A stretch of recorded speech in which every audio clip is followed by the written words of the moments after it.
Je dirais que le défi repose déjà sur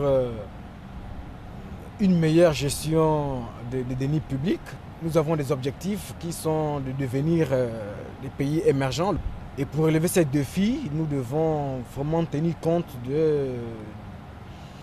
des compétences. L'émergence, ce n'est pas seulement voir des immeubles se construire par-ci, des routes se construire par-là, mais c'est également changer de mentalité. Notre pays est confronté à plusieurs défis. Vraiment plusieurs défis. Déjà, on parle d'émergence ici. Mais l'émergence, bon, c'est pas seulement construire les bâtiments, ou les immeubles ou encore les routes, c'est pas seulement ça. Que le Gabonais apprenne à changer de mentalité. Commencer par exemple, ne plus jeter les ordures n'importe où. C'est déjà ça.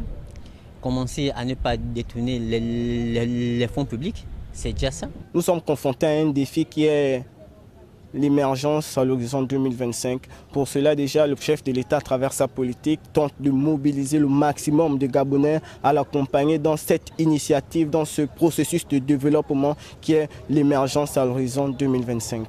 Le premier défi pour un État comme le Gabon qui a l'ambition d'atteindre l'émergence à l'horizon 2025, c'est bien sûr l'éducation. On a vu l'exemple de la Corée qui a misé sur une jeunesse forte par le biais justement de la formation pour, comment on va dire, pour progresser justement, pour s'ériger au rang de dragon. Et le Gabon a cette ambition d'être un dragon d'Afrique. Le Gabon doit fortement miser sur l'éducation de sa population. Ce que je veux, c'est que le Gabon se développe. Je veux le développement, c'est tout. Quand on regarde la pauvreté, c'est un défi qui ne pourront jamais surmonter. Parce que la pauvreté au Gabon, c'est quelque chose de très vaste et très englobant. Or, ce qui se fait aujourd'hui, ça ne lutte pas contre la pauvreté. Quand on regarde la misère dans laquelle vivent les Gabonais, la lutte contre la pauvreté n'est qu'un slogan. Un défi sur la santé. Tu vois, le monde réclame trop sur la santé, sur la scolarité. Ça, c'est tout ça. Ouais.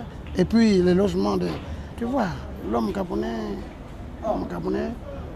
même si on ne fait pas beaucoup, mais même quand même, c'est déjà bon. De un, il y a des problèmes au niveau de l'éducation nationale. Et il y a des problèmes au niveau des finances à cause des...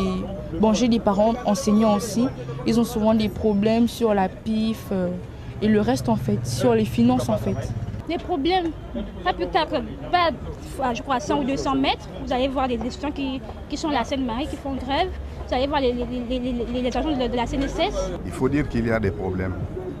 À quel niveau? Regardez à Libreville. Lorsque vous circulez le matin pour aller au travail, c'est un grand problème. Quand vous quittez du PK 12 pour être à l'intérieur de Libreville, c'est vraiment un parcours de combattant. Et quand vous arrivez au centre-ville, à chaque devanture, un ministère, tu verras, soit c'est écrit grève de ceci, grève de cela.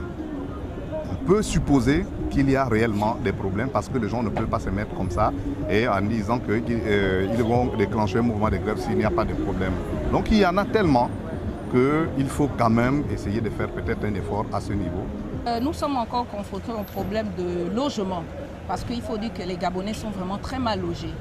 Le chef d'État nous avait promis les logements.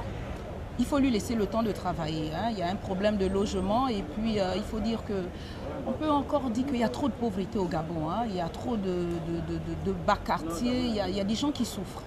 Les Gabonais ne sont pas bien logés. Vous-même, vous aviez constaté qu'il y a tout le temps, dans les bas-fonds de la capitale, il y a des éboulements. Donc il faut assainir la